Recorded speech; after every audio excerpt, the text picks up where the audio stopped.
नमस्कार, मैं रजनीश कुमार। अभी आप देख रहे हैं कानून तक। जैसे कि देख रहे हैं कि बीपीएससी का आंदोलन ये बढ़ते दिन जो है बढ़ते जा रहा है और कोर्ट में क्या चीज हुआ, ये चीज हम बात करेंगे। राम कश्यप जी हैं, उनसे बात करेंगे। और राम कश्यप जी शुरू से लेकर लास्ट तक जो है नेतृत्व कर रहे हैं और गर्दनी बाग से लेकर हाई कोर्ट तक जो है ये अपना लगा हुआ है। और वकील सारे सबसे बात किए हैं और क्या मैटर है, कैसे चल रहा है और कब तक क्या न्याय मिलने वाला है स्टूडेंट के साथ, ये हम बात करते हैं। राम कश्यप जी हैं ये। कानून तक का सबसे बहुत बहुत धन्यवाद सबसे पहले।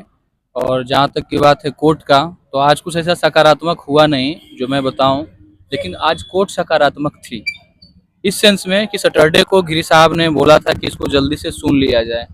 तो उस समय तो मतलब संजय पांडे जी नहीं थे, कुंभ नहाने के लिए गए थे और आज सब लोग थे, तो आज हो जाना चाहिए था। कोर्ट का रफ्तार भी आज अच्छा था, 2 घंटा में 2 सवा 2 घंटा में 18 नंबर तक हो गया था। तो हमारा 37 पे था। वहाँ पे जब अटॉर्नी जनरल को बोला गया वहाँ पे कोर्ट में कि इसको सुन लेते हैं, तो सैटरडे को बात किया गया था। हमेशा जो आप डिस्प्ले पे देखते हैं कि मेंशन नहीं हुआ, जज साहब जब बोल देंगे जिस केस को उसी समय सुना जाता है। ऐसा जरूरी नहीं है कि मेंशन जा करके होगा सैटरडे को। और ऐसा जरूरी नहीं कि नंबर बाय नंबर हो। नहीं नहीं, ऐसा नहीं है। और जो सीनियर एडवोकेट होते हैं, कोई भी सीनियर एडवोकेट, वो उनका रिस्पेक्ट होता है हमेशा। जज साहब भी करते हैं, बहुत सारे एडवोकेट जज से भी सीनियर होते हैं उम्र में भी और जो अनुभव में भी। तो इस तरह से तो आज बोला गया, तो जो बिहार सरकार को रिप्रेजेंट करते हैं महाधिवक्ता जो एडवोकेट जनरल हैं, तो वो बोले कि से हम मतलब शादी में जा रहे हैं, 2 दिनों के लिए दिल्ली जा रहे हैं। तो गिरी सर बोले कि जब जब हमारा केस आता है तब तक मतलब कोई ना कोई बहाना हो जाता है। तो अच्छा, ये ये चीज़ आप है। बता दीजिएगा कि अभी जैसे कि देख रहे हैं कि ये आज 62 दिन जो है बीपीएससी का है, क्या 20 मिनट समय नहीं दे सकते थे वो कोर्ट में? बिल्कुल दे सकते थे, बिल्कुल दे सकते थे। वो और खुद कह सकते थे कि चलिए अभी ही सुन लेते हैं। तो आपको ये नहीं लग रहा है कि ये जो बीपीएससी आंदोलन है इसको टाला जा रहा है, इसको एक साइड किया जा रहा है?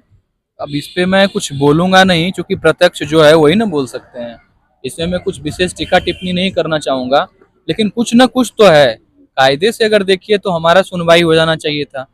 16 से 31 को डेट मिला, 31 से 4 हो गई, 4 से 7 हो गई, 7 से 10 हो गई, 10 से 11 हो गया, 11 से आपको 14 तारीख है, 15 तारीख है, 17 तारीख है, मतलब आज भी था 37 पे।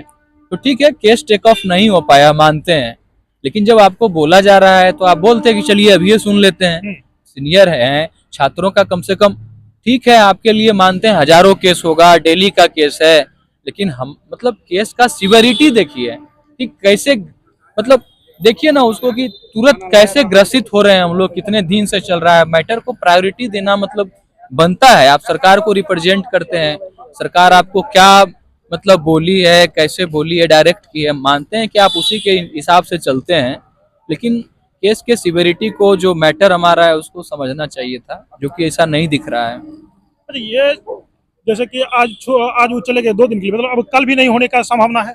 कल तो 100% होने का संभावना नहीं है। अगर उधर से बिहार सरकार से अगर कोई रिप्रेजेंट कर जाते हैं दूसरा, तो देखते हैं। कल तो नहीं होना है, ठीक है। बाकी परसों हो सकता है वो आ जाए और सही समय पकड़ा जाए, तो हो सकता है जैसे कि कि जिस तरीका से देखें कि आज भारी जनसंख्या में जो भीड़ लगा हुआ था, जो बोल रहे थे कि सरकार की ओर से बोला जा रहा था, कानून की तरफ से बोला जा रहा था कि मुट्ठी भर आदमी है, और जहाँ आज के दिन में जो कि देखे कि यहाँ बैठने की जगह ही नहीं बचा था गर्दनी बाग में। तो इसी जनसंख्या के आधार में कल भी विद्यार्थी पहुंचेंगे। अब विद्यार्थी देखिए कितना पहुंचते हैं, इस पे मैं कुछ नहीं बोलूंगा, लेकिन आज तो दिख गया कितने विद्यार्थी थे। विद्यार्थी तो है। आप इसको केवल 70वीं से नहीं जोड़िए। बीपीएससी जो है रिपीटेड ऑफेंडर है, मतलब बार बार गलती करती है। आप हमको प्रश्न बनाने दीजिए, बहुत कम मिस्टेक मैं करूंगा। इंडिविजुअल बॉडी आपकी हजार मतलब लोगों की टीम है, प्रोफेशनल होते हैं, फिर इतना इतना मिस्टेक करते हैं, समझ में नहीं आता है। अगर जितना सेंटर पे पेपर लिया गया, खान सर ने भी बताया कि क्या हुआ है, हम लोग चिल्ला चिल्ला के बोल रहे हैं, सीसीटीवी प्रिजर्व करने का बात हो चुका है, सीबीआई जांच करा देते, या कुछ भी है आप उस पर बताते हैं हमको। जैसे भाई हमको अगर कोई चोर बोलेगा, चलो मेरे पास प्रूव करने का साधन नहीं है, तो मैं ये कह के कहूंगा कि आप प्रूव कर दो मैं कैसे चोर हूँ। आपके पास सीसीटीवी है, हर चीज है, तो ये आप आपको नहीं लग रहा है कि ये ना 2.5 मिनट का वीडियो निकाल करके आप कह रहे हैं बच्चे उपद्रवी थे, बच्चे को पता था कि ये भी आप परीक्षा में अच्छा जाएगा। एक सरकार ये भी तो कर सकता है, आयोग ये भी कर सकता है कि जैसे कि हम गलती नहीं की है तो सारे सेंटर पर का फोटो जो है मतलब सीसीटीवी कैमरा का उसे पब्लिक कर देना चाहिए। बिल्कुल, अरे जितना ज्यादा ट्रांसपेरेंट कोई भी चीज होगा, डिजिटल इंडिया जो बात करते हैं, ट्रांसपेरेंसी है ना। कोर्ट चल रहा है, हमको पता है 17 नंबर चल रहा है, 18 नंबर चल रहा है, तो सब कुछ रख दीजिए ना आप हमेशा। अब मान लीजिए यूपीएससी का देखिए ना पेपर पूरे भारत में होता है, कहीं सुनने को आता है पेपर का क्वालिटी इतना है, सर्च मार के थक जाइए आपको। जब उतना यहाँ पे क्या देखिएगा आप कि वन लाइनर है, आप पूछ दिए हैं, सोल्यूशन से मिल जा रहा है। बिल्कुल था। अगर आप बोलेंगे कि बच्चों जो पिटिशनर है उसका खुद नहीं आया, नाम लेके बोल रहे हैं, कितना गलत है। राइट टू प्राइवेसी का आप हनन कर रहे हैं कि हिमांशु है या अदर है, इसका हुआ है? अब 21,000 बच्चे और हुआ है तो पूछेगा ना, उसको थ्रेट आएगा ना कि मेरा हुआ है और तुम क्यों अगेंस्ट कर रहे हो। इस चीज को समझिए, राइट टू प्राइवेसी का पूरा गलती नाम लेके मतलब बता रहा है कि इनका हुआ है तो 21,000 और विद्यार्थी नाम लेकर के ये भी बताया जा रहा है कि ये इसको डिवाइड करेंगे। मामला जो है आपको कोर्ट में है, सब जुडिस है, तो आप कैसे मतलब ये कह रहे हैं कि इसको डिवाइड कर देंगे, ये आपको अधिकार नहीं है ना। तो ये भी तो बोल सकते हैं ना कि जैसे कि आपने 2-4 स्टूडेंट का नाम ले तो आप जितना स्टूडेंट पास किया है पूरा का नाम लीजिए, पूरा का नाम ले लीजिए, इसमें क्या हाँ दिक्कत है? बस पास किया है, फेल किया है, सबका नंबर फिर पब्लिक कीजिए, सबका कर देना चाहिए। बिल्कुल। जब आप सिक्रेसी मेंटेन करते हैं, हम लोग क्यों करते हैं? क्योंकि हर चीज वहां पे होता है। राइट टू प्राइवेसी हमारा बहुत बड़ा, पहले तो दरवाजा खिड़की खुला होता था, लोग झांक के देखते थे, अब हमारा एक डिजिटल दरवाजा है, ठीक है। हम अपने डॉक्यूमेंट को डिजी लॉकर में या अदर जगह रखते हैं, तो आप जा करके कह रहे हैं कि इसका हुआ है, इसका नहीं हुआ है, नाम लेकर के आप डिवाइड करते हैं, कागजी होता है ना।